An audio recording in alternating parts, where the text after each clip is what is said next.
Well, this is going to be an episode that Full House fans and Fuller House fans are going to listen to because Jodie Sweetin is my guest. I've known her since she's 5 years old. Wow, right? That's what I say. And we've always been good friends, and even more so as she became a young woman, and now that she's blossomed into an amazing person and learned so much, and I've learned from her, and she's been there for me when I've needed her, actually, and helped me with her life experience. And she puts a lot of that in her book, Unsweetened. You can get it on Amazon, you can get it anywhere. And she also has a podcast, because Never Thought I'd Say This, and that is let me make sure, 3 months it's coming out. I Never Thought I'd Say This will be out again in 3 months. There's 3 years of it that exist, so you can listen to her also. And it's, funny stories and giving life advice, but her wealth of experience is way beyond her years, because she's been through more than a lot of people, and she's not afraid to talk about it and share what she's learned. I hope you enjoy this. It's a long podcast. I will tell you, this is a long episode. So if you have any full or Fuller House thoughts, you'll get that. If you want to know what Jodie's passionate about, you're going to hear about that. And if you want to hear some true honesty and some really wise things she has to say and what she believes and how she wants to solve problems of the whole world, you'll be able to hear that. So here is my friend, Jodie Sweetin.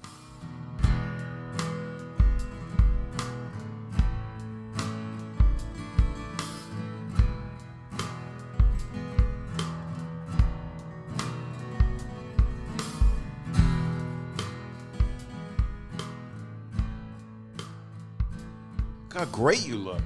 I just put some lipstick on. I thought I'd look a little. Me too. Yeah. And then now I have these little blue light glasses. I just put those on, and I'm like, you can't tell if I have makeup on or not. That's why I wear glasses, because people always compliment my lashes. Well, they're beautiful. They really are. If you use cherry chapstick, it looks like lipstick. There's nothing I can do about it. A true story. When I was a kid, I actually used to take little tiny nibbles off of cherry chapstick because I was hoping that it would taste like cherry. Really didn't. It tasted like wax. It's disgusting. But I kept trying. Did you eat crayons? I don't know why. No, cherry chapstick. I just wanted to have a nibble. It looks good. I mean, some people are probably. I was like 5, 4. I was little. Some of my listeners in their 20s actually eat that. That's all they eat. I mean, it's an effective stomach filler? Something. I don't even know. I can't. All I'm picturing is like someone just stuffed with wax, and it's really not. It's not a good picture. No, it's a museum that we can't even go to. First rule of improv with me is just don't go with it. Unfortunately, I do. I told the story recently. They were like, "Oh, what was it like growing up with Bob?" I said, "Well, Bob really informed my sense of humor." I said, "But I believe it was at the wrap party for Fuller House." I said, "Bob and I were talking, and I said something. I don't remember exactly what it was. Probably, thank God." And I said it, and you just went, "Wow." Because you were out. Because I just went, and you were like, "You went for more than I can handle." Actually, and I said, "Wait, Bob, did I out Bob you?" The thing is, I always, when a person says they have a good heart, that means don't trust them. But know me though. You know me since you're 5. So yeah. Right. No, and that's the thing is like I know you. I love you, and I was so excited that you asked me to come on the podcast today. It'd be fun. Well, it was inevitable. I mean, you're going to be on. Yes. Well, if it's an even trade, you'll do mine too. So I'm in. I'm in. Yes. When is yours happening right now? No, we just went on a break. We just ended our 3rd season, and we start our 4th season. We're just working on some ad stuff and production things and whatever. So we'll start that, I think, probably June. I think we're going to start recording episodes. Are you changing the title? No, it's Never Thought I'd Say This. I didn't think you'd say that. I never did either. Who do you do it with? I do the podcast with my best friend, Celia Behar, who is actually, she and I met. She runs a mom group. and she and I became internet friends like 8 years ago. Right. And we are now best friends. Our girls are very similar ages, and she is as dark and terrible a person as I am, and so it just kind of worked. Now again, We started doing a parenting podcast. People, Yes. listen, she is the best person. You know, I've known you your whole life. Yeah. And we've stayed friends throughout everything. Yeah. Except when we both detached for different reasons, as people do. Right. As yeah, exactly. As you do. And I don't think I ever felt detached from you guys. Never. Like I've never felt like there was a rift at all between our family. No, we are related. We actually are related. We really you are. know what I mean? Like we really are. Like somebody might really be, weird. angry. People, right. But never, it's never like, I'm never going to talk to this person again. It's like, oh my God, I'm angry or this or that, or like, oh, family meeting time. But then it gets resolved and it literally ends like a Full House episode with hugs. And it's well, usually with us, we never argued. Well, we didn't. No. But well, that would have been weird if you were arguing with an 8-year-old. But yeah, but I had 3 daughters, as you know, so I did sometimes right. when they're yours, as you know. Oh, when they're yours, it's different, right? What do you have now? Like you have like 7, 8 children, 10, 12? It feels like it. No, I have a 13-year-old girl and an almost 11-year-old girl, and it's a lot. It's Yeah. a lot. Well, I have 34, 31, and 28. Oh my God. Isn't that how weird? Are they that old? Well, it's just so weird because I'm old. I'm not old, but I just have hearing that they're like, yeah, 34. That I mean, they're adults. How I know old them are as you? adults. How old are you? Are you 30? 39. You're 39? Yeah. I'm going to die. I mean, eventually. I hate to break it. I don't think I can die. I actually don't. I mean, I don't think any of the Full House cast actually will ever. Can't. No. I don't know what happened, but we are well preserved. It's really good. And in my case, it's pickling. Lots of vinegar. It's a vinegar bath every night. Social media has gotten so wrong and so evil. Where I used to be able to put a joke on Twitter, and now it's just right. And I have to block because I can't put up with a negative like that or lies. Yeah. Just crap. Oh, it's insane. I mean, social media brings out just all of the worst in human nature. It's the ability to be anonymously mean, and some of them mean enjoy the Schadenfreude of other people.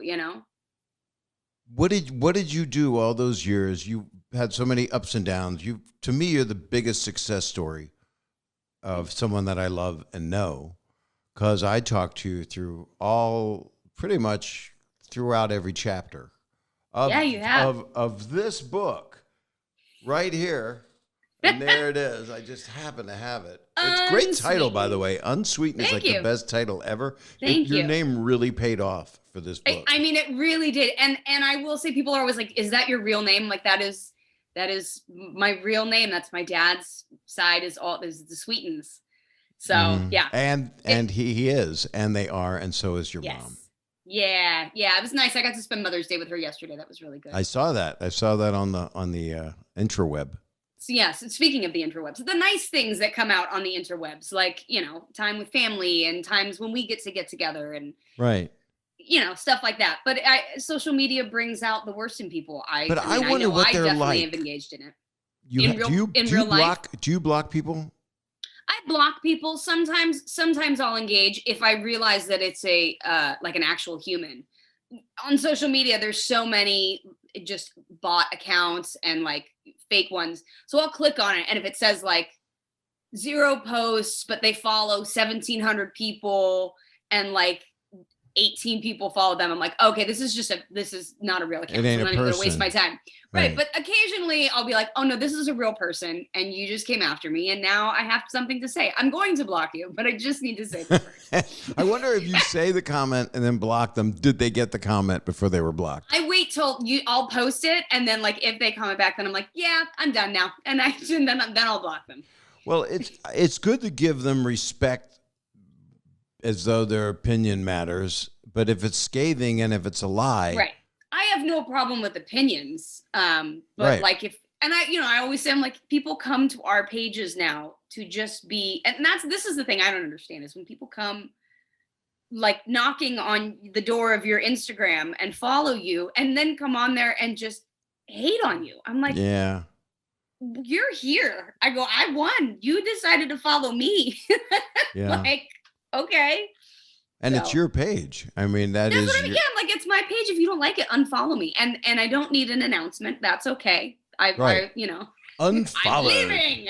Right. Goodbye. And then the best part is when they don't, and then they comment again, I'm like, oh, you're still here. I see. Sometimes they can comment after I block them. They are really smart. They're like rats. You can't get rid. Right. But I wonder what the people that are misinformed or believe what the herd says.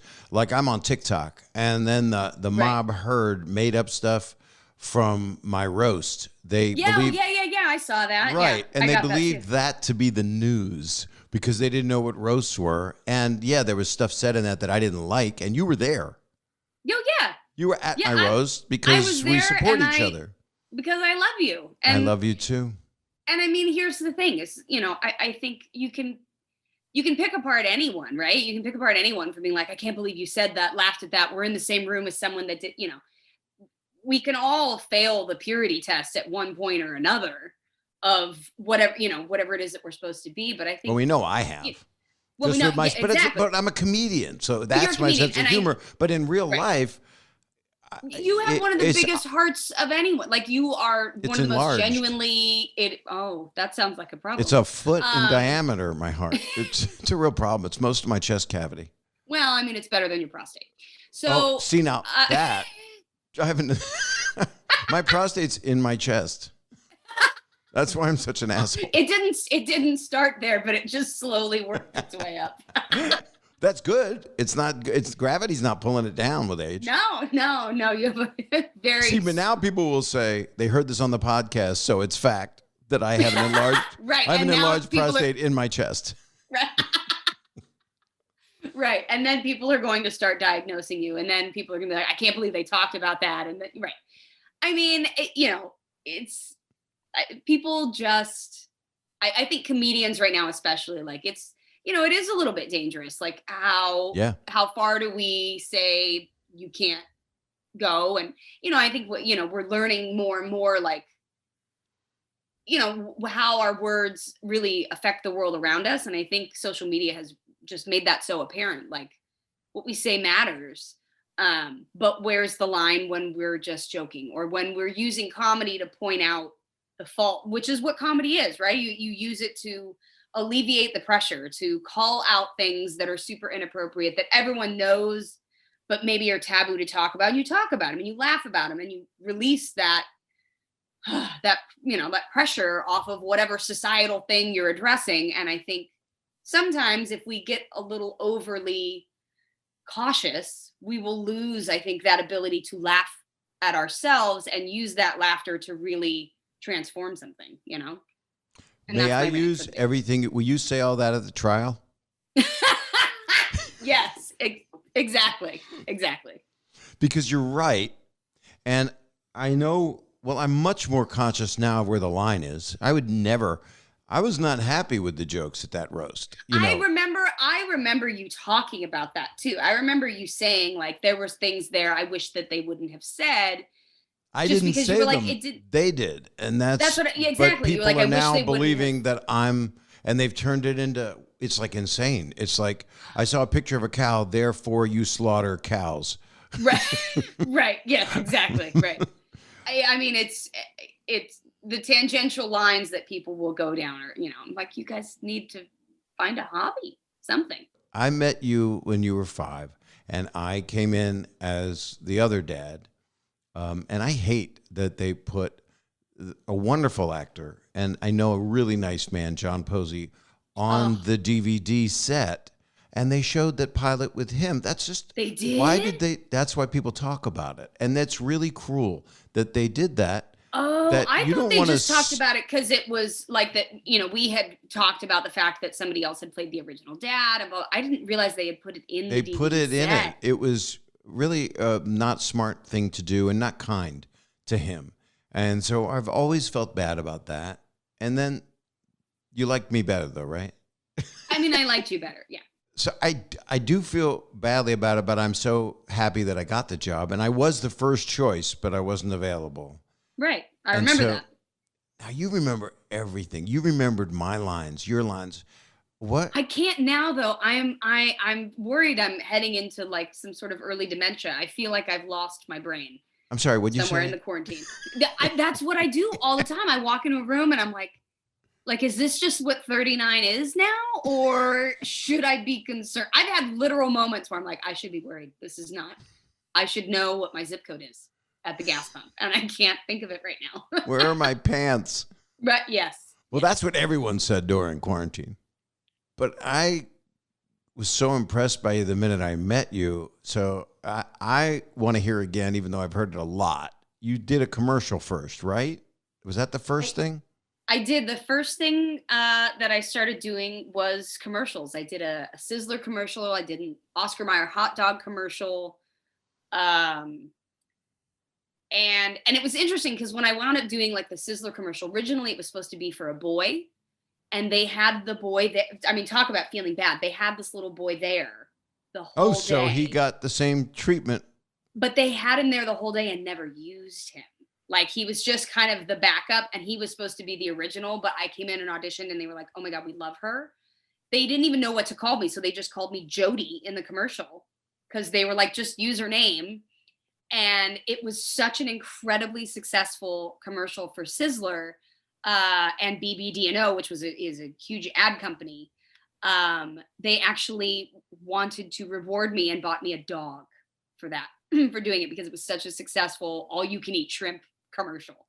So my first dog was named after the director of that commercial, Lee Lacey, and I named the dog Lacey. And how long did the dog live? She was 13. Not bad. 14? No. She lived for she a lived free for a while. dog. Yes, exactly. And I mean, you know, my dad was not the dog person he is now, so the dog spent more time outside. I was very bummed about that. So, do you remember your lines from the first commercial? I could probably sing you the Oscar Mayer song, and it's not the Oscar Mayer hot dogs. Oh wait, is it? My Oscar Mayer hot dog is juicy as can be. That's why I have my napkin on to catch the juice you see. Something that, but I am wearing my new dress. And then I go to take a bite, and then off camera, the mom goes, Jennifer, I could take it off, but then I'd have to put it on again. And that was it. So there you go. That's really good. I mean, you can't remember things now, but that's clear. Can't remember my zip code at the gas pump, but I can remember the Oscar Mayer song that I sang when I was 5 because that's how my brain works. That little boy that didn't get the job, my question is, did he have to give them his dog? Yes. Actually, Lacey was his dog. They just took the dog from him and were like, you don't get a commercial or a dog now, but she does. See, I don't think kids should find out how bad showbiz or, people don't, when they're all applying for a job to work somewhere at an office or at an ad agency or in a factory, you get the job or you don't, you're an adult and right. you it's hard to be rejected. We've all been rejected, but a kid, did you get rejected at all or you went right from there to Full House? I was really fortunate when I was young. I mean, I started reading at a very early age, which really helped. I started reading, like being able to fully read when I was about 2.5, just a little bit before my 3rd birthday.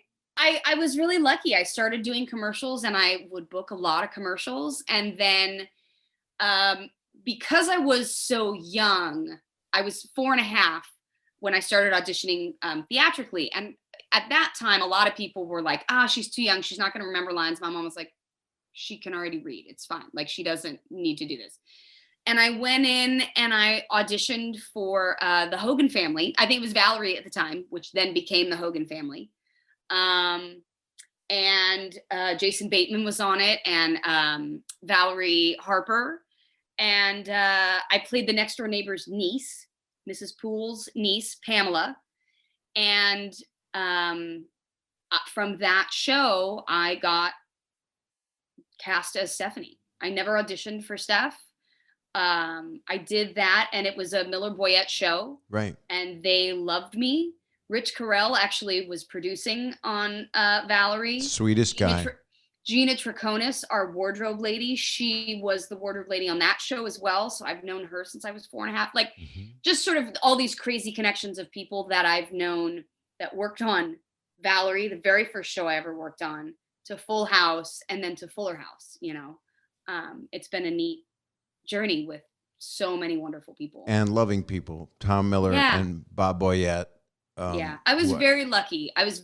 You know, people are like, "Oh, is the child star thing?" I'm like, I had a relatively wonderful experience. Like, my experience within the business was one of family and of being important and taken care of. Our producers were really good about that, and we just had such a great family. It never felt like work, you know. Well, that's also because John was at the beginning trying to go, no, we have to do this way, because he's really professional. And he had done 4 series before it. And you would think he'd just be carefree Jesse, but he was consummate professional. Hit your mark, know your stuff. Oh, yeah. I learned a lot from him. And now he says, because he and I have gotten so close, as you know. Oh my God, you guys are like brothers. And Dave, too. Dave, I talked to him. I know. I love Dave. So the closeness that Dave and I had, unfortunately, because we'd known each other for 10 years before the show started, filtered through the show. And then eventually Stamos was as immature as us.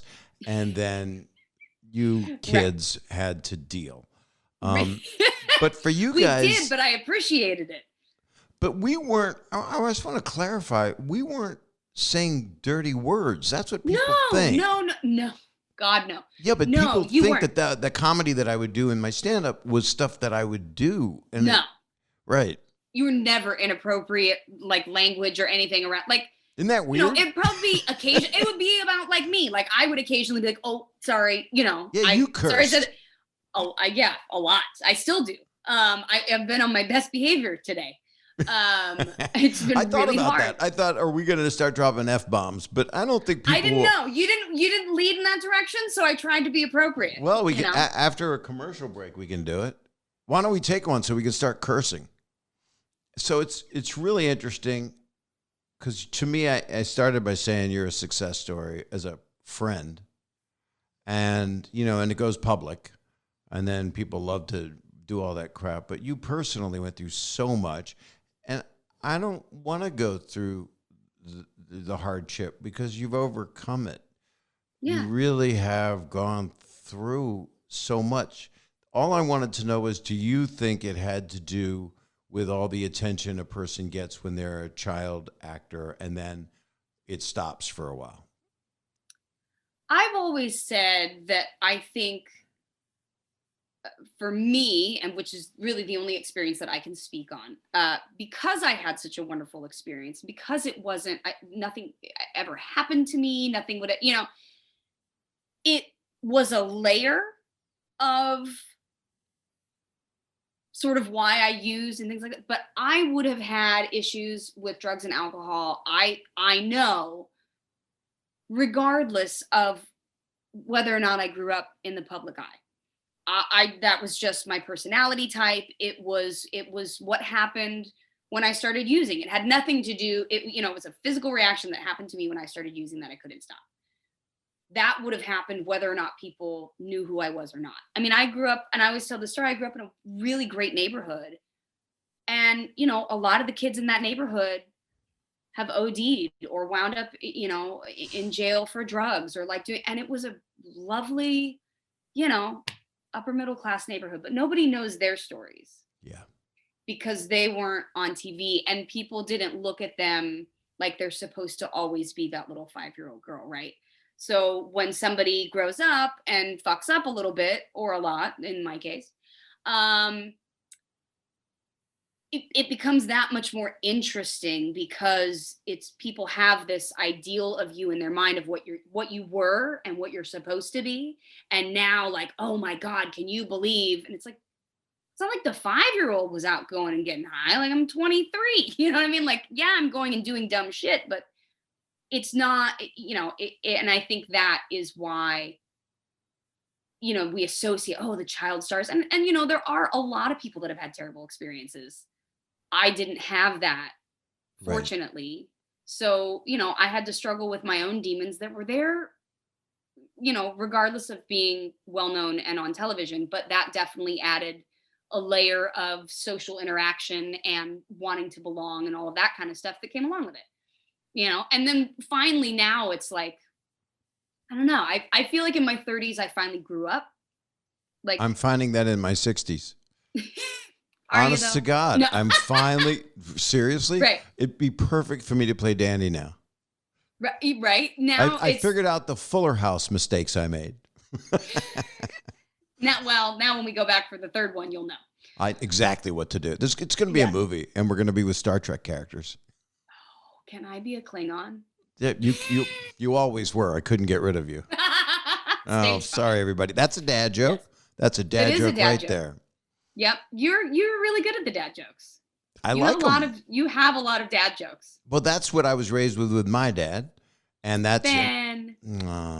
my parents, I Ben loved and your Dolly. parents. They loved you. Were wonderful. They treated you like you were their kid. I think absolutely. They watched the show. I was very close to your family. I was very close to very your family. much so with my ex-wife Sherry and with Aubrey.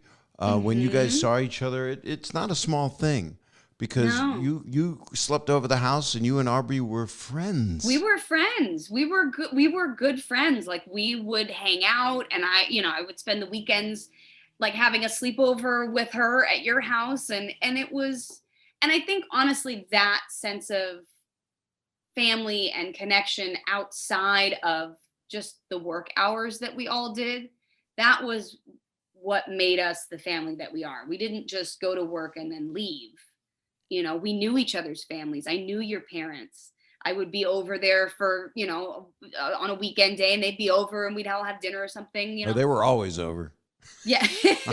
But it was lovely. You guys know my parents. Janice and Sam are part of the extended family, I would, whatever you were going through, whatever I was going through, your mom would just come over with with those empathetic eyes and just go, I know, Bob, and just give me a hug. They are lovely, real, smart people. And and you have that DNA. You just are that. You're just, that's why when you say, no matter whether you'd been in show business or not, you would have gone through the mistakes that you'd made or problems that you had. Right. People are born and they're a fireball of energy. They just can't help Absolutely. it. And I certainly came into this world like that. I mean, they would have put me on Ritalin at 9 or at 4. I mean, it's true. Right. And it's, being adopted and coming from sort of, some of the stuff that I did, I think that played a big part in me trying to identify who I was. And, I think for a long time, it was just a crisis of like, who am I? Who am I supposed to be? What do I want? What, all that kind of stuff that we all ask ourselves, and we all deal with finding those answers in different ways. Everybody's dealing with it right now. All of Gen Z is now coming up, because you have a Gen Z. I have some Zers in my house. And they, they have anger at what, not what their parents did even, but what their grandparents did. Not that they're blaming them, but they're blaming the world. But right. For going, why is it like this? And you're wrong, which all of us have done with every generation. I tried to improve. It's part of what we do, right? Is coming of age and coming into our own. And try to evolve the human race in your way. Exactly. Unfortunately, it's not working right now, but I hope it is. It is. You have to see. You have to see incorrect human paths to find the right ones, I think. Right. Well, and humans don't change anything until they're terribly uncomfortable. Boy, that is the quote. You should write another book. That is so quotable. It's true. Nothing. Humans, Jodie, that's the quote. Humans don't change anything until they're terribly uncomfortable. Yeah. Wow. Until it directly affects them and their life and their well-being or that of their family on a constant, daily, miserable basis. Mm-hmm. That's really the only time when people find that, you know what, I'm not going to do this. And I or think their whole world has gone to shit, which right. This past year or two or 4 or 6, depending on, we all in different ways went down Right. this rabbit hole of, some people didn't. Some people are very fortunate. Yeah. But I definitely, I mean, you know me, I've always been politically involved, news involved, all that kind of stuff. when did So, that start? Because in your 20s, you were more going through your stuff in my you're working 20s, through. I was dealing with all that, but I also was still very much I always was aware, and it was always something that I talked about, that I was concerned about, was, the political climate, and just growing up in this country and what that means, what it means to the world, all of that. Mm-hmm. And as I got older, and as things changed, particularly in the last few years, as they got, more and more rapidly descending into awful, it was just then that I was like, you know what, these are things that I've always cared about. They're things that I've done quietly. But I decided, I was like, if I do nothing else with myself, I have to speak my own truth, and I have to speak it loudly. And I'm not one to hold my tongue. I know you never have been. Yeah. So, I was actually proud of myself for jumping through the fear of, what if I say this and people don't like me? It was, what if I don't say this and I remain silent while watching terrible things happen? And that's just not who I am. So, Right. And after what you'd gone through in the 20s, as a lot of people do, mm-hmm. to numb their senses, to right. disengage, or to get more energy so they can still, you're not connecting with your feelings as much. No, not at all. You think you might be, but, with no, certain... that was my whole, I wanted to avoid those at all costs. Feelings are terrible. They're awful and weird, and they make you feel funny, and then you're vulnerable, and who wants to do any of that, Jodie's being sarcastic, by the way. Am I though? Am I? I still don't love feelings. I still don't love. No, I'm not crazy about them, especially when I have to own stuff. When I have to own, boy, did I fuck that up. Why did I do that? Why did I do that 20 years ago? Why did I do that yesterday? Right. Yeah. And why did I say fuck just now? I never asked myself that question. But I think self-introspection and being a little bit critical of yourself, I mean, that's the only way we grow. Again, unless we're uncomfortable with our own behavior, that's the only time we change it. Yeah. But yeah, I try not to be too critical of myself these days, and use it as a tool for growth, rather than, to try and tamp myself down. You definitely shouldn't be hard on yourself anymore. Unless you did something really foolish, because I don't think you're that capable of that anymore. You've really just gone through so much that you can't knock a person down once they've gone through the fire and water that you've been through. It's true. And I think, I look at it, I don't have regrets. Well, that's not entirely true. But I don't look at any of the situations that I found myself in, or the struggles that I had, or the relationships that fell apart, or whatever. I don't look at any of that as a failure. Right. I look at it as, I had some big lessons to learn, and I had to learn them in big ways. Because for whatever reason, I needed to have a real thick skin to be strong, to do whatever it is that I'm supposed to do next.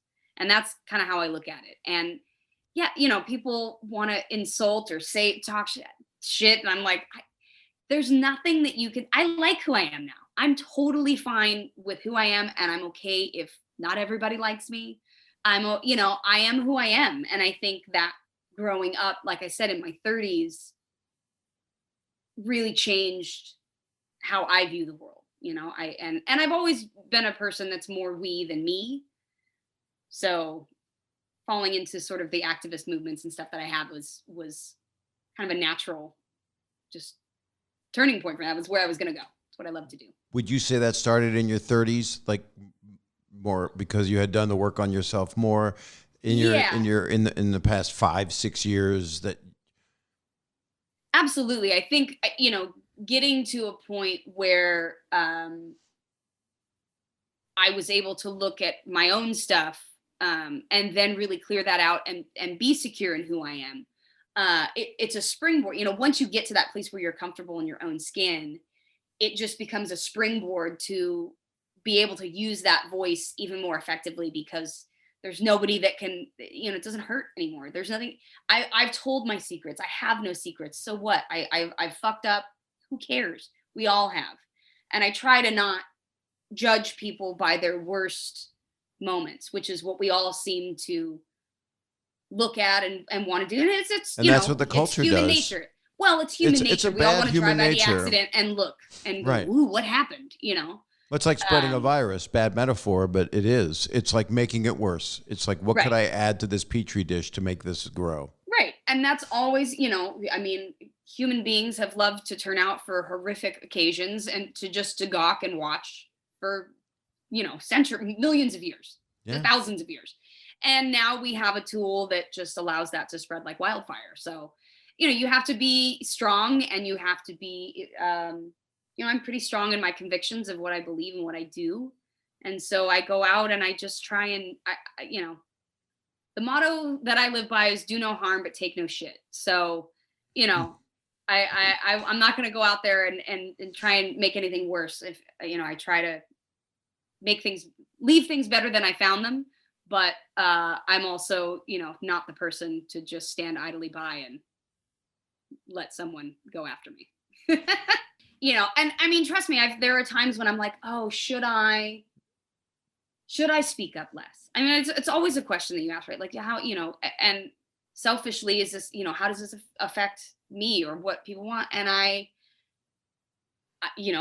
had to say, like, if this is who I am and this is really what I believe, then I have to be willing to risk my own. There has to be something in it for me to lose in order for me to really be passionate about it. And so I continue to speak out and I continue to say things. And I'm sure that there are some people, I mean, I know I've lost followers, but I've also gained some, and I don't care about that. Right. I'd rather be happy with who I am when I put my head on my pillow at night. You put your pillow over your face. When I put my pillow over my head, which also actually happens. And I push really hard on it. Just scream into the void. Right. But after that, when I put my head on the pillow, I want to be happy with who I am and who I present myself to be. You have to be. I'm so proud of you. It's so. Thanks, Bob. You worked really hard on Fuller. We did. What we did on Fuller, I mean, it was fun. It was silly. It was ridiculous. But like every week it was a stunt and a costume or musical singing numbers. A song, a Right. musical number, dancing this. And it was, I mean, oh my God, I had the best time. I got to do all these fun, crazy things. But it was a lot of work. It was definitely a lot of work, a lot of physical comedy, You're great at physical comedy. Really Thank great. you. Also, I kept saying it, seeing you and Candace and Andrea empowered like that. For me, that was like watching an extension of my own daughters being empowered. Yeah. And you told us that, and that meant the world. Like, and we wanted to make, we wanted to make you guys proud. It was, it felt like the reins had been handed over, and it was like, okay, it's our turn now. And we get to lead this family further into, whatever we decide to do next. But it felt like it does when, sort of the older generation is like, and now it's your turn. And I think we cherished that. We really wanted to make you guys proud of what and the fans, most importantly, like we wanted to make them proud of what this show was and the franchise that it became, And they love it around the world. They actually. I am always blown away when people in countries that I've never been to and they know who I am, and I'm like, wow, that's so amazing. It's such an honor. It's such a cool thing. So Do you wish the show Fuller would have gone longer? I mean, of course, but at the same time, given what we've been through this last year, I was really glad that we ended it in November.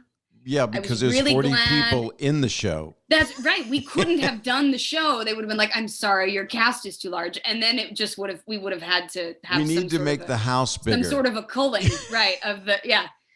And, I was glad that it ended when it did, because we got to hug, we got to be together, we got to send it off the way it deserved and the way we really wanted. I would have loved to have done another season, but given what 2020 became, I think the timing of it all just worked out really well. For me, it was incredibly emotional. And, I used to joke, what was your favorite episode of Full House? And I would go, the last one. The last one. But that was the joke. The truth was, it's when you drove the car through the kitchen, and when Candace and Steve, we don't call Scott. We call him, he's not Scott. He's Steve. He's Steve. Candace and Aladdin were in the cement truck, and the lever pours cement into the kitchen. That was like, oh my God, this is like a Lucy episode for 12 minutes. Yeah. And same thing with you driving the car through the kitchen. I mean, that is what people talk about. Yeah, you did it twice. Sorry, between the two shows. but with Fuller, the first episode, I remember walking and seeing the set the first time. It was before any furniture was in there. Did you see it when it was at the Raw Bones stage? When it was just... I had seen just the walls. I had seen just the walls at some point. I had gone over to meet with the writers and stuff. But then I remember quite vividly all of us walking over after that first table read, when it was a little more put together. And it was, I think production was starting the next week or in 2 weeks, something like that, close.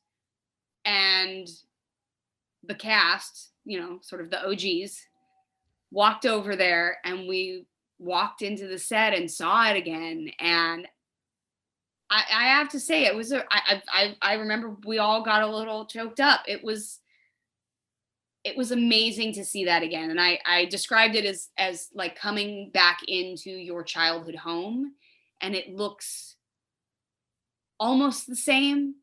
And you're like, yeah, this is it. And you're like, oh, but I remember, but that was it, right. Those little minor things that you remember, but yet it feels so safe and it feels so grounded. And it doesn't happen very often. I mean, Captain Kirk got to do it.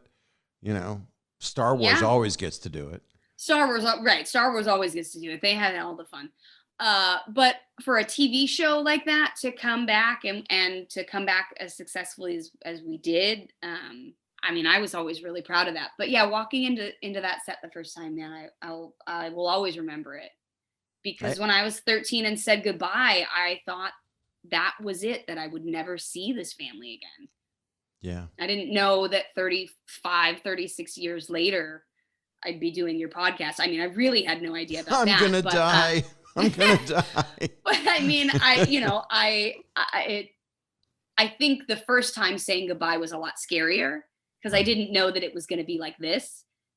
The second time the show was done, it felt more like a celebration, like we did it. Mm-hmm. And I knew it was going to continue on. Like I knew you would still all be a part of my life. And so it was a little less terrifying to say goodbye that second time. I get emotional about it, and that's why the show worked, Now, your podcast, which comes back in 4 months, will be on everywhere, right? It's every platform. It's already, you can find seasons 1 through 3. It's on Apple, iTunes, Spotify, Stitcher, anywhere you can find podcasts. And it's Never Thought I'd Say This. You can also find us on Instagram at Never Thought I'd Say This as well. It's me and my friend Celia Behar, who is my best friend, but she is also a licensed therapist and has been a school therapist and a school counselor. Not that you'd ever know it to hear us talk about our children, but she actually does know things. So, we touch on everything from the silly and the ridiculous to, I never thought I'd have to say, I love you and don't get shot at school. I all kinds of, I never thought I'd have to say, I had to have the period talk with my kid or whatever, like silly things, funny things, parenting things, all of it. So the period talk is when you're just teaching about grammar? Basic grammar, yes. So exclamation point, quotes. Do not make that a comma. That sentence is too long. No hyphens. Stop talking. Right. And I'm really super open with my girls. I'm I always say my daughters are incredibly strong individuals and they're going to be fierce, fierce women. But my God, if it doesn't kill me in the meantime, you know, But it is like funny. I think they're going to turn into everything that I'm hoping for, but it's going to fucking kill me in the process. Like it's just, oh, I'm like, couldn't you be a little less independent and like a little just more like go along with what I ask? But they're, you know, they're little warriors. They're out there also, you know, I've taken them to protests, not the crazy ones that I go to, but you know, Right. I've taken them out and they're strong little people and that's what we have to teach them, you know, and especially as young women in this day and age. And So they know to be safe, and they know to not put themselves in a situation. In a protest, you can get hurt. Things can yeah, escalate. look, the protests that I've taken them to were the big ones. I think it was like the Pride and the uh, Black Lives Matter protest that happened last June. I took them to that. It was a little bit different, even though I wound up having to uh, send them off with my friend Allison and Twitch actually from from Ellen. We had all gone together, and I sent the kids off with them because I had to actually transport someone to the hospital. I turned my car into an ambulance and got them there. But Oh God. yeah, but you know, I don't take my kids out a lot these days just because the temperature of things has changed. Yeah. But And they, you need to you be know, safe too. You know. I mean, when you're oh, I doing know. this, and you know. Thanks, Dad. I can't help it. I know. My mom says the same thing. I'm like, Mom, I'm, you know, going out to this. She's like, oh, just call me when you're home. Yeah, keep texting. That's what I always say. Yeah. Because, you know, did your mom ever say to you when you were young, wait till you have your own, you'll understand what I'm going through, like a lot of moms do? I don't see Janice saying that way. She wasn't like that. No, I think I do remember. I remember the curse that every mother places upon their daughter, which is, I hope you have a child just like you. No. I do remember there was that. And I got me, but like different versions of me. Like, and it's weird when you have kids, right? You look at them and you're like, oh, wow, that's so that piece of me, you know, Right. like, and then, and I don't know what that is. That's not some, you know, but looking at the little pieces of yourself in there and some of them that really get, um, you know, a big part of their personality. That's funny because my kids are artists, but they weren't Yes, actors. I follow your artist daughters, and I love Oh. Laura. I love what she's doing. She's It's like amazing. flash dance. She's like welding and Oh, it's so great. I love seeing her work, and I love her posts and her art, it's adorable. performance art. It's really it's fantastic. She's all of them are so special. But the thing is, they have a savviness to humor because comedians were always over the house, and Yeah. they were always with comedians and Yep. actors, and so they got enough taste of it to know they didn't want to be in showbiz. Beatrix very much wants to be, she wants to be a performer. And, you know, I keep telling her, I'm like, someday, like, I will fully support you in doing that. She's going to go to a performing arts magnet program for school. And, you know, she's really excited about that. I think she could do it. But I also look at my kids and I go, you know, I know that there were things that I had to give up and there were things that I had to be mature enough for. And in some ways, I don't see my kids as being there yet. And I don't want to rob them of that. You know, I don't want to say like, here's, you know, yes, do something you love, but you know, wait till you're a little older. There is time. There is time. Not that I had a bad experience, but No, I but know where my kids are. And I'm like, you couldn't be doing what I was doing at 11 or 30. You're not there. You're into being a normal kid that doesn't do their homework or whatever. And that's fine. Stay that way. You have to be born to do it. It's a strange thing. It's like that little boy that didn't get that commercial and you did.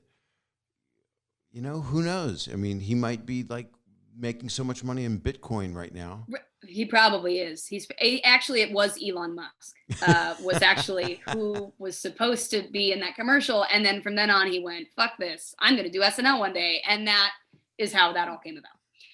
So...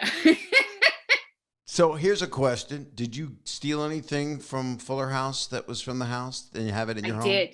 I did. Can you tell me? I have several things. I can. I would love to show you one of the things. I'd love to see it. Hold, please. It's downstairs on my bookshelf. Okay. I'll just sit here and have a sip of some random soda that I'm not supposed to drink. Ah. Oh my God, you have the head of the guy that held the little harp. I No, have the the bow and arrow. head of the sea pappy. Oh my God. And I almost got in trouble for stealing this on the night of the final show. I took that and I took this. And it says, "Love is all we need." And this was hanging in the kitchen. And the first episode back, I noticed this. Mm-hmm. And I said, I want that when it's done. And it hung up there every, it's a little needlepoint thing, and it just reminded me of everyone. Love is all we need. But the CPAPy head. That's a major thing. Was a mission. That was the major thing. So I, no joke, was like, how can I fit the entire CPAPy into my car? Where's the rest of the CPAPy? I have no idea. Well, okay, so this was the CPAPy that they recreated. It's actually made of styrofoam because they had that one that was a joke, whatever. Well, they glued the head back on and just left him there. So it's not the wooden one. It's just the styrofoam replica. But I was like, maybe I could take the whole thing. So I was like, how can I get the podium? Like, I was seriously considering. I was like, why didn't you? Man, how? I tried to walk out with this, and they were like, wait. What are you doing with that? And, just head under my arm. I was like, huh? So literally security came as I was walking. I think I had it in my car, and Kathy from the production office and somebody else came up for, I think probably props or whatever. And they were like, who has the head? Because I snatched the head and took it up to my dressing room, like right as we were done. I would have helped you take the whole thing. I was there. And well, we can go find it somewhere. Somewhere there's a headless CPAPy. But I took it and I was like, all right, I'm going to smuggle it out of here. And then it was in the trunk of my car. And they were like, do you have the head to that? We heard you have the head. And I was like, yeah, I do. Why? And they were like, you have to give it back. I was like, why? I want the head. So they put a sticky note on it for when they were tearing everything down. This head belongs to Jodie. And like 3 weeks after they had cleared the set and everything, whatever, I get a call from the production office that said the CPAPy head is here for you to pick up, so you can come get it. Oh, that's so nice. So they saved it for me. I tried to steal it, and yeah, that was the story of the CPAPy head, but it sits on my bookshelf and I'm very proud of it. I also have Mr. Bear, the original Mr. Bear. Seriously? How do they have the original Mr. Bear? I have the original Mr. Bear. So I had it from the beginning. So you gave it back to them for the Fuller? No, they found another one. Well, I think maybe one time I had used that, and then I think they found like an extra, like another one on eBay or something. Oh, you're saying you took it from the original series? From the original series, well I have done. The very first Mr. Bear.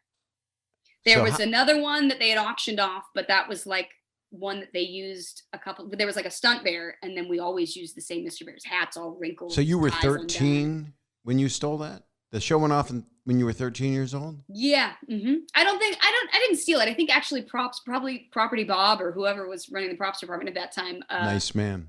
Gave me the Mr. Bear. I have the barometer from next to the door. Yes, I know exactly. When you said that, I know exactly what you're talking about. Yep. I know that barometer. It looks like a rectal thermometer, but if it is, the person's got a real problem. Yeah. I mean, and prostate Stamos has, do you know what he has? Oh my God. He actually recreated the kitchen. No. He's got the couch. The door. He's got the doors of the house. I know. The red doors. He's got them in his house. He's got literally. I haven't been to his new house yet. You got to go there. It's go in the summer when it's 120 out. But I live in the valley. It's 120 here. It's so easy. It's so easy to get there. But it's he'll have a thing when we all can do a thing. Yeah. But he's got the couch. I heard he had the couch and the doors. I didn't even know that was an option. Didn't even know that was an option. He could. I think he has more. I think he has more stuff. I'm sure. Yeah, I think sure he has the urn with Pam in it. You know, I did you guys a favor. You don't know this. Before Fuller House started, I was saying I went there. I looked at the stage. Bob Boyette said, go take a look at it. I went, or Jeff said it. I can't remember. And I went and looked at it. I was alone on the stage. I started walking through the whole set. What they did wrong was when you walk down the kitchen stairs to go into the basement, the wall literally stopped. And they didn't give you a little bit extra reservoir room for people to go. So if 3 people went downstairs, they'd still be on camera. There was nowhere to go. And then the stairs going upstairs from the kitchen, there was nowhere to go there. And then on the upstairs in the living room that goes upstairs, there was no extra room to go there. Where in the old show, we used to be able to come down the other stairs. There was that. Yeah, I remember there was the thing back there. I remember that because I think I wrote something about Candace on the wall and I was mad at her once and I got in trouble for it. You did. And then we had a gum wall, which you guys restarted. But the reason that you guys had somewhere to go when you went upstairs and not be on camera was because I made the note. And Jeff went, oh my God, I didn't realize that. And I told Bob Boyette too. I just, I'm a tattletale. Well, with the size of this cast, you've got to have ample room to stack like 4 or 5 people that go upstairs. There was literally nowhere to go. And so the upstairs especially, but the basement, that would have been insane. You would have had to get on your knees if you walked down there. Like you do as a joke when you're pretending you're going under the counter. Exactly. So I did something good.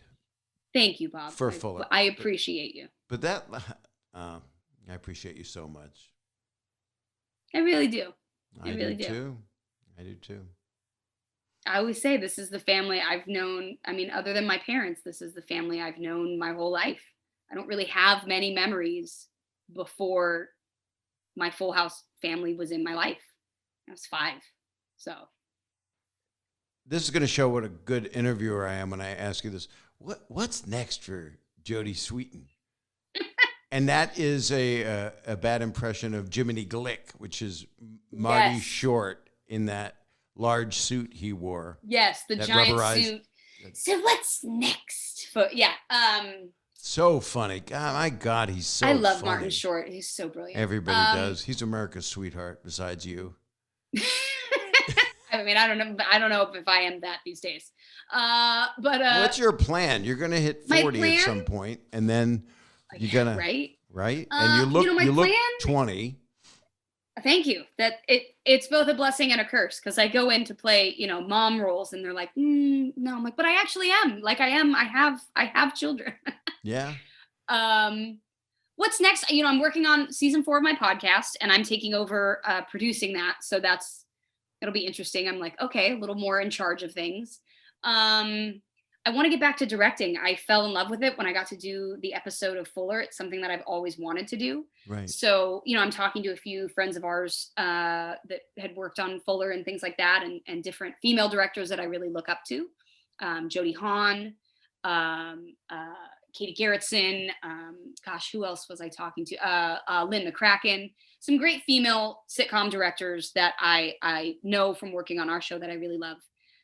Who I've said, I want to shadow you. I'll be in a bubble. Like I'll do, I'll do something. You should do that. Because I love it.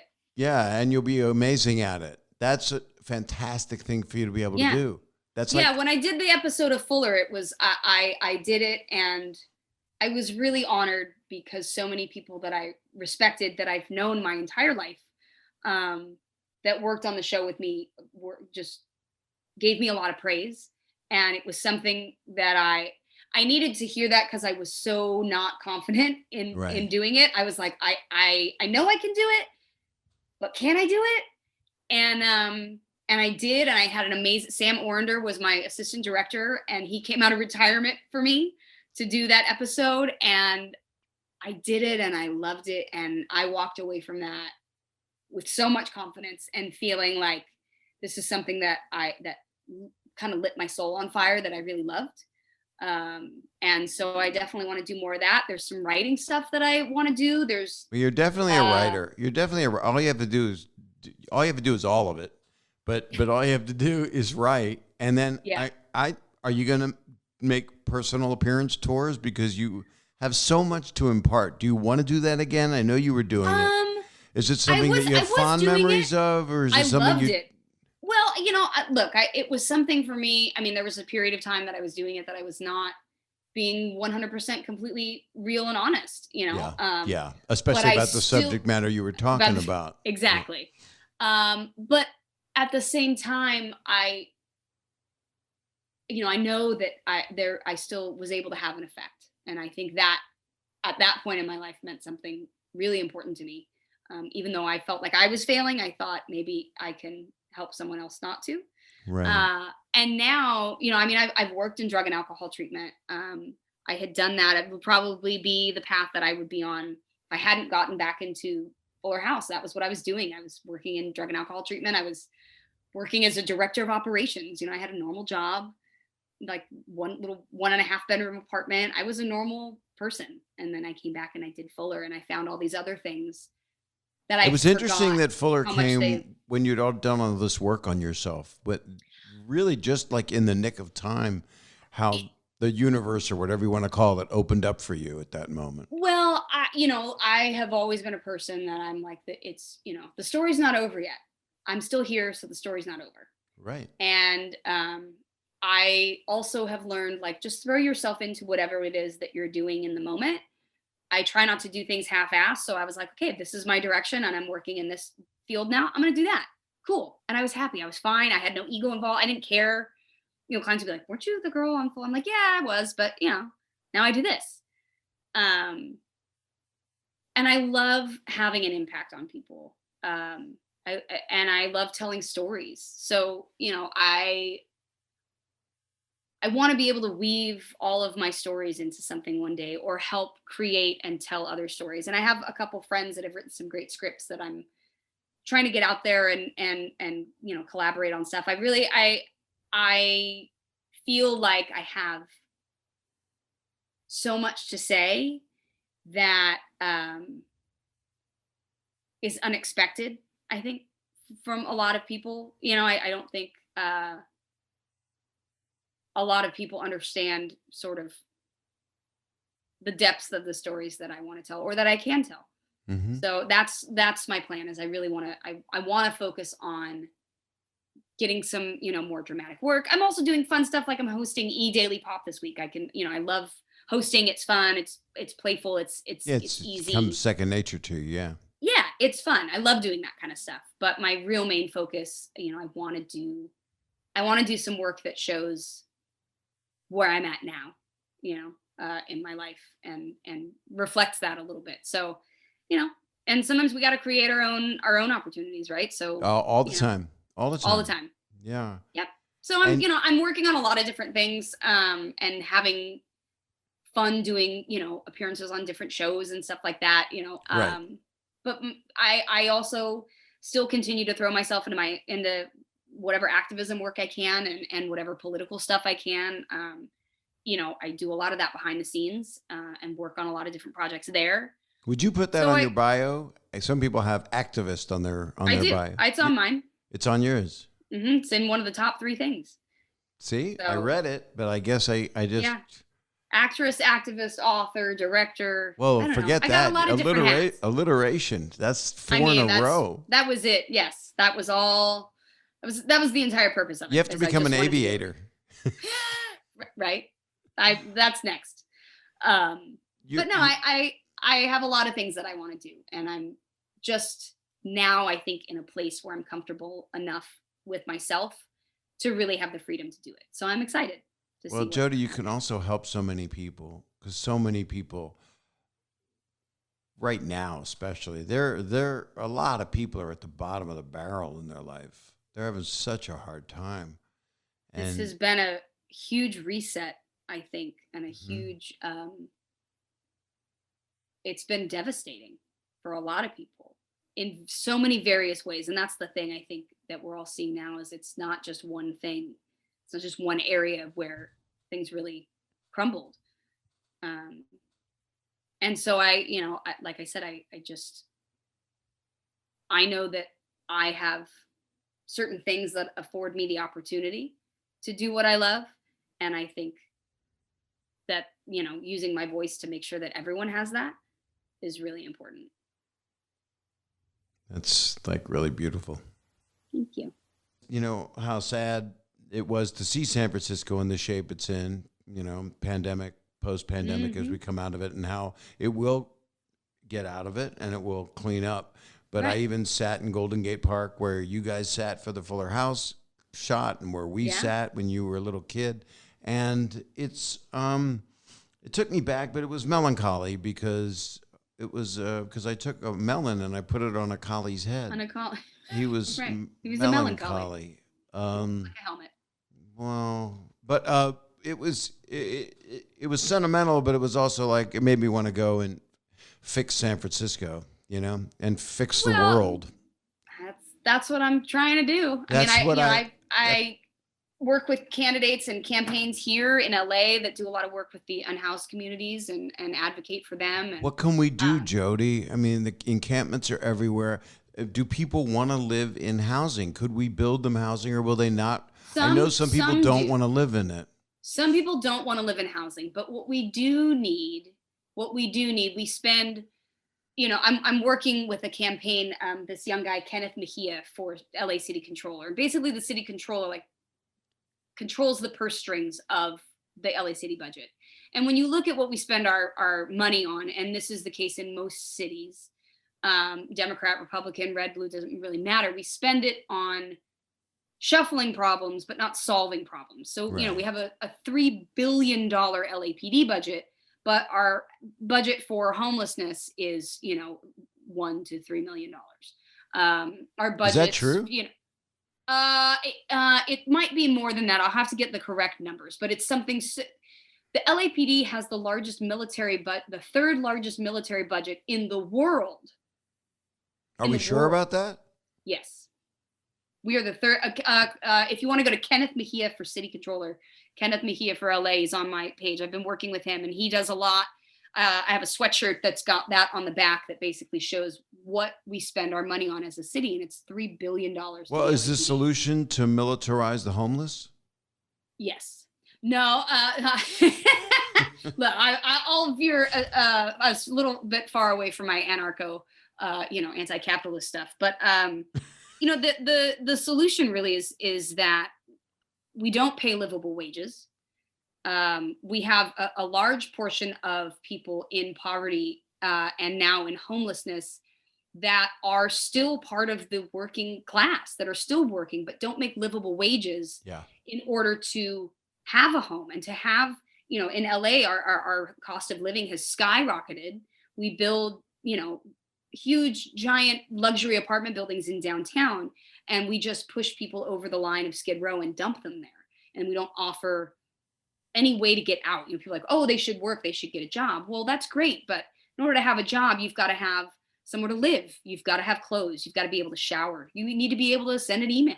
You need to be able to, you know, do all those things. That's what nomad land represented, right? Which is people that live in camps in order to, and that was a higher level of living than the tents that people are in. And there's a lot of people that love to do that, you know. And in reality, my aunt and uncle had a home, but rented it out all year and traveled in their fifth wheel all around Arizona and California and Utah. Worked in, you know, camps and for places to stay, and they were super happy doing that. Mm-hmm. But I think the level of homelessness that we're seeing now is just a direct result of over policing and under servicing. You know, we spent hundreds of thousands of dollars on the Echo Park, on, you know, moving Echo Park. Now, of course, nobody, you know, people are not wanting homeless encampments there. But what do you do instead? Instead, what they do is they just put them on a bus, ship them somewhere, send them to Skid Row, put them somewhere else, house them for a night, and then they're back on the streets, but now with none of their belongings.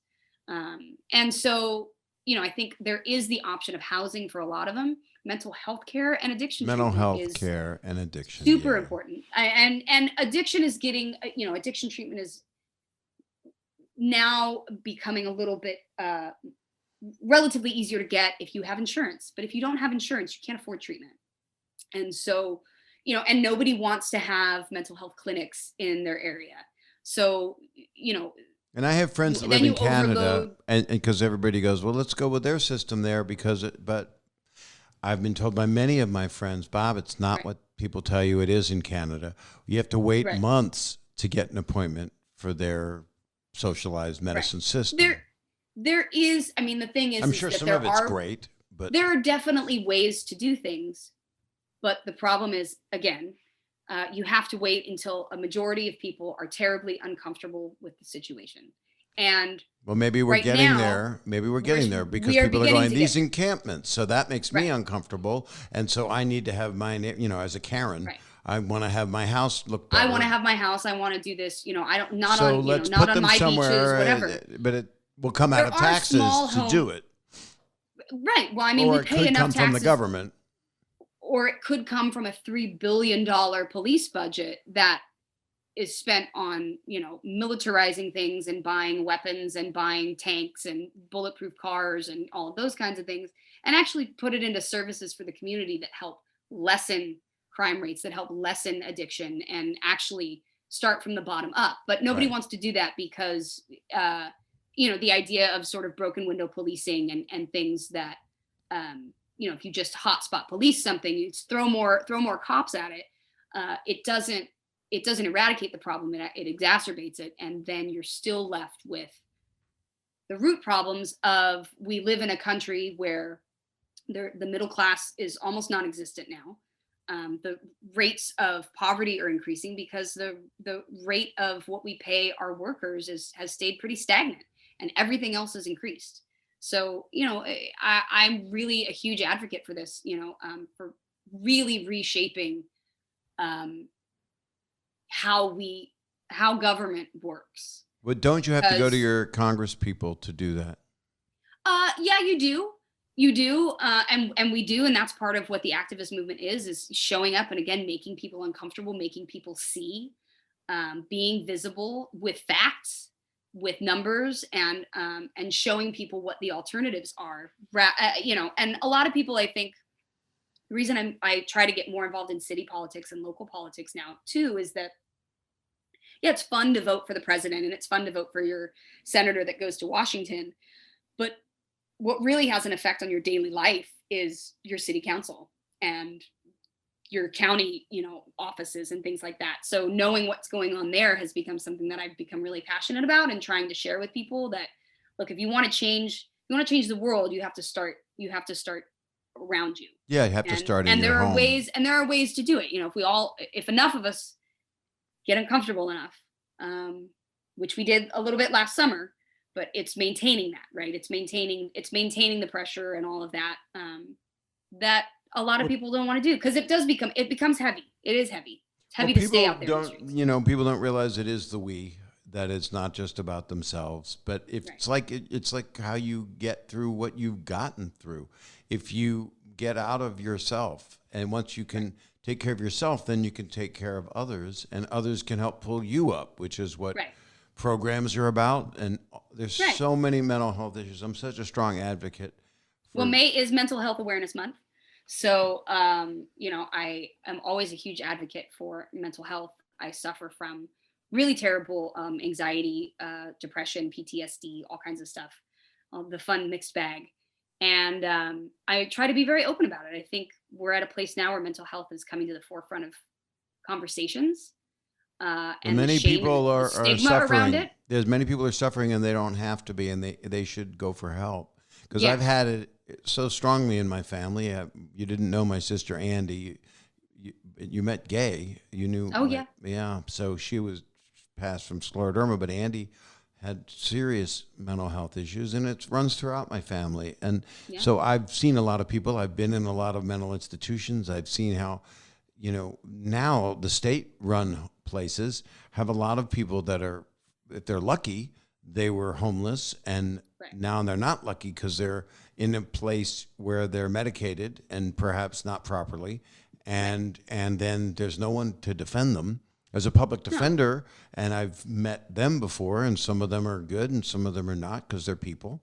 And then you meet people that are also felons that now they take, because there's no extra places. There used to be a mental health jail. Right. But So, there I isn't. mean, starting in the 80s, Reaganism, all of that really defunded and gutted any sort of state mental health programs and government funded programs. And it's mostly privatized now.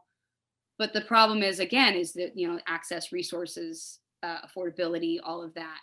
When you're dealing with people who are severely mentally ill, unless they have family resources, they wind up in those places. And even if they do, sometimes there's no choice if they are in right. danger. I have a very dear friend, my friend, who she has a son who is now an adult, but he is nonverbal has nonverbal autism, but with violent outbursts, and they're mostly targeted at his mom, but she loves him dearly, and he has been Right. moved from place to place because each place has its own horrors that they would leave him unattended in his room, and he would soil himself, and they wouldn't care for him, and so she'd take him out of there, and it was like another place where they would use shock treatment, and you take him out of there, and it's This is more common than not. it's much more common than not. And then and basically they said because he is a danger and now he's 18, the state is deeming him a danger and he will be institutionalized. And she was able to get him to a place that could deal with him. But even places that say that they deal with, real severe cases. The real severe cases, from what I've seen in my life, and I know people that have kids and family members and brothers and sisters, they really need 24/7 care with multiple people watching them. And that doesn't happen unless you are incredibly wealthy. It just can't happen because the hospitals can't do it. And it's not their fault. They just can't do it. So it is a dilemma. I guess what the thing we can do the most is people like yourself that are trying to help the situation and shine a light on it. Mm-hmm. And then everyone also realizing that it's something that they could help try to give money toward and figure out where that money's going to. I think that's the biggest thing is, and that's really what I'm always concerned with, particularly with government now, is like, okay, we're doing all of this stuff. Where does that go? Yeah. Where does it go? And, and that's where why. Where does it go for anything? I mean, you look at things that you believe in and then you go on their website and you go, oh, wait a minute. They're putting it here. Oh, I don't want that to go there, but we're not running it. So guess what you do then is you go to the place that you're supporting and say, hey, I'm not happy that you're giving money there. And then, it never ends, Jodie. It never ends. And it will never end. It's humanity. It will never end. I have an app called Goods Inc. that you can look up, where they divert their money, each company.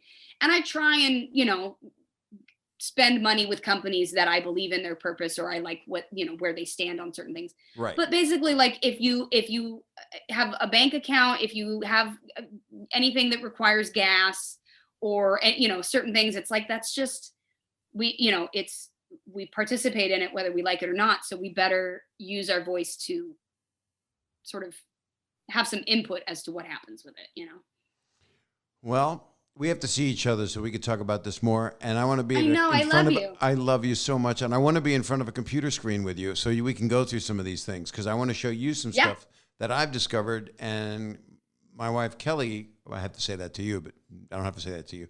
But Kelly is aware of a lot of stuff, and I learn. And my daughters are aware of a lot of stuff, and I learn. Yeah. And people I care about send me a link, and all of a sudden I'm helping people I didn't know. And then I see where the money goes, and it seems right. So you cross your fingers and you donate where you can. But to really care, which is what makes you so special, I'm just so excited to see what you're going to do, because you're doing stuff. I'm excited. First thing, I'm so happy to see you. And I know. I'm happy and if people are just listening, I'm happy to listen to her. If you're just listening, she's my television daughter. Don't eat the... What? Right? Who's there? Is that a dog? It's my doggy. It's Issa. Hi. I'm really glad it's a dog, because you reach down, and I know your daughters are much taller, so I was concerned. Zoe's almost 5'8". She's way taller than me. And reminds me of it every day. She's very beautiful. I mean, not the dog, Zoe. Yes. Well, yeah, no, so she is, and it's terrifying, and it's, again, raising a 13-year-old girl, having been a 13-year-old girl, and you just look at them, you go, oh my God, I'm completely powerless as to what you're going to do with your life. But at the same time, I just hope that I've taught you the best. I was 13. I was bar mitzvahed with 13-year-old girls, and I was scared of them. As you should be. And I still am. Not in a bad way. They're just, my God. I look at the middle school kids and I go, oh, you poor fuckers. Because you're just. But they're more mature than the boys, period. They just know more. Girls are for sure. But they're all lost. They're all just lost little balls of hormones that have no idea what they're doing and are just trying to figure out how to engage socially and just doing it all wrong. I'm still working on balls of hormones. Balls of hormones. Right. That's, That's the name of my autobiography. Balls of hormones. Yeah. Hormone balls. It's true, both literally and figuratively. But they're still good people. There are most people. Middle schoolers are just trying to figure out where they fit in the world. That's the hardest thing we ever do. They don't know. It's one of the. And they don't want to listen to their parents. Ew. I'm so gross to my kids right now. I'm so lame. But you're wonderful. But I just lean into it now. I dance in public. I sing. Oh, now you're that's one of my those. only thing. Well, just because it embarrasses them and getting them in trouble now it has no bearing on them. It's always anyway, I don't care. So I'm like, oh, you don't care? Right. I will do the Macarena in the middle of this goddamn mall right now, and I will sing it. I will sing it, even though it's in Spanish and I don't know the word. You want me to keep going? And she's like, oh my God, stop. It's really all I have at this point. Some parents would hit their child. You do what really works. It sticks. Oh, I embarrass them. Yeah. Right. And I threaten her. I'm like, I will do this on Instagram. I said, you want to leave your room a mess? I will come in here and do a live and pick up things off of your floor and show people how you live. You wouldn't. I go, oh, I would. Oh, but I would. Yeah. Because it's all I have. It's once they get to a teenager and they're not afraid. That's the best parental advice you could give to anybody that has teenagers. It's true. And it also works if you want them to leave you alone. But if the teenagers are listening, this could help you if your parent threatens that they're going to do if your mom says, I'm going to do the Macarena in the mall. That is you'll know that they learned it from Jodie Sweetin. I was trying to get Zoe out of the house the other day. She was taking forever. So I said, I'm going to sing in an operatic voice, America the Beautiful. Down the hallway, and she was like, oh my God, just shut up. But it hurried her. It hurried her right the hell up. We got out of the house because she just didn't want to listen to me anymore. I think that's the most patriotic punishment you could do. That's fantastic. And the ironic thing is I don't necessarily, I didn't know all the words. I don't necessarily have any attachment to the song. It was just the most annoying thing that I could think of to sing in a really high, operatic Star Spangled voice. Banner. If you start low enough, you could crack their glasses. Right. Oh, I can hit that high note, and but I do it in a really terrible way, so that usually I don't even get that far though. I can't even get to that part of Star Spangled Banner. I did it at a couple baseball games, and oh yeah, yeah, and they at the Angels game in Orange County, I sang it, and right when you sing "Rockets, Red Glare," they launch rockets. And I forgot that they told me they're going to launch rockets, and they were fireworks, but they were huge, and they were looked like rockets because they have a turret come up. Yeah. And it did throw me. I didn't go flat, but I was like, the rockets. Oh my God. Yeah, kind of. I went red glare. I was like that. It was and the rockets. Little vibrato. Right. I am so happy to see you and talk to you. So me too. We'll do it in person soon. Yes, we will. And we can now. I'm vaccinated. Me too. I get vaccinated 3 to 4 times a day. That sounds like a lot. Yeah. I got a hold of the equipment. I just stick myself all day with. I just really want to make sure. I hope that's the soundbite from this, because that could really be taken so many different ways. I've got the equipment and I stick myself 3 to 4 times a day. That's it. Just completely out of context. Have nothing to do with the vaccine. Does it ever? Always go for the joke. Never let it lie there. Always go for the joke. Well, you say that, but you said a lot of really poignant things, and they actually touched me a lot. And I'll be writing them down and saying that they're mine. But no, because you've got a lot to impart, and I want you to. So you get out there and you go, girl. Because thanks. Do everything but the Macarena at the mall. Unless my children are present and I need to embarrass them. If you have to. Yes. Oh, I definitely have to. Desperate measures. I love you. I love you, Jodie. I love you so much. Thank you for having me on. You're wonderful. Are you kidding? Thank you for being on. You knew I was going to come after you. You're just waiting. No, I never know. Yeah. I am never a person that like expects to do anything. Everything that I get to do in my life is a wonderful gift that just sort of falls into my lap, and I don't expect anything. This is called Bob Saget's Here For You, and if anyone is here for you, it's me. I always know. You could text me in a second, and I'd get in a car if you needed me to. And I think you have at times. I think I've called you at times. You have, and continue to if you need to. Yeah, I will. I love you. I love you too. I'll text you in a little bit. Happy emoticons. Okay, sounds good. Thank you for having me. This was so fun. Thank you for being here, and you continue to do what you're doing. You're doing something really special. Everything. Thank you. That means a lot. I'll talk to you soon. I love you. Say hi to your parents. Love you. I will. Bye. Bye. Jodie Sweetin. God, I love her. Met her when she was 5. That makes me 140. She is one of my favorite people on the planet. I say that a lot, don't I? God, I'm not a kiss ass. I swear, I just have a lot of love for a lot of people. But she is such an empowered person and has been through so much. And so that's in her book, Unsweetened. You can get that on Amazon right this second.